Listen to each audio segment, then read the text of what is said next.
One of the things you'll hear about if you've been around architectural circles for a while is this concept of patterns. And we're not talking about patterns like how you would make clothing, but really patterns are just suggested ways to help design architectures.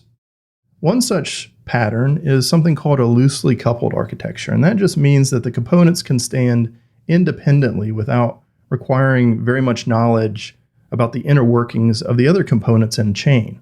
Now, loosely coupled architectures have some very good benefits when it comes to scalability. First, it introduces layers of abstraction, and this permits more flexibility and interchangeable components because the parts and pieces don't have to know about the other parts of the chain. Now, one of the important aspects of a loosely coupled architecture is that the work units are more atomic. They're more isolated, and that lends themselves better to scaling independently. Let's take a look at a process as an example. Okay, right here we have a tightly coupled process. We have step 1, step 2, and step 3, and we've timed them, and step 1 and step 3 take 5 seconds, but step 2 takes 20 seconds to happen. And unfortunately, our goal is something less than 15 seconds.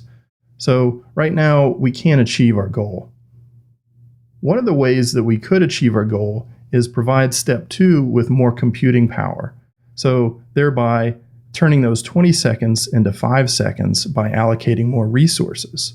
So then we're within our 15-second goal.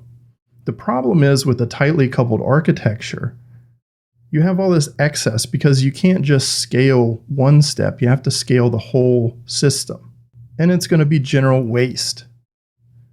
Now, in a loosely coupled process where we separate out step 1 from step 2 to step 3, we can still have the same resource allocation, but it's right-sized to each individual step. So in this case, maybe step 2 we would scale vertically, meaning we'd give it more computing power and RAM to take that 20-second time down to 5 seconds.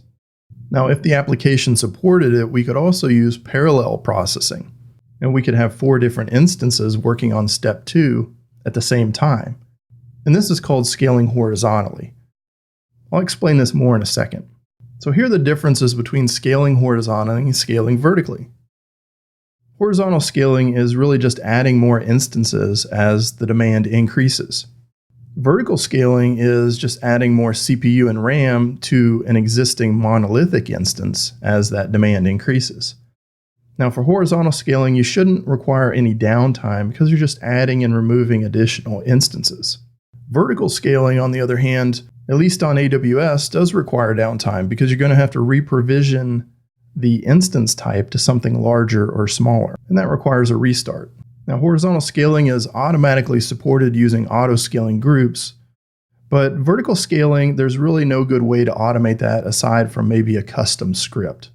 And horizontal scaling on AWS is theoretically unlimited. You could just keep adding instances to make your process faster and faster until you've used up all the instances that AWS has.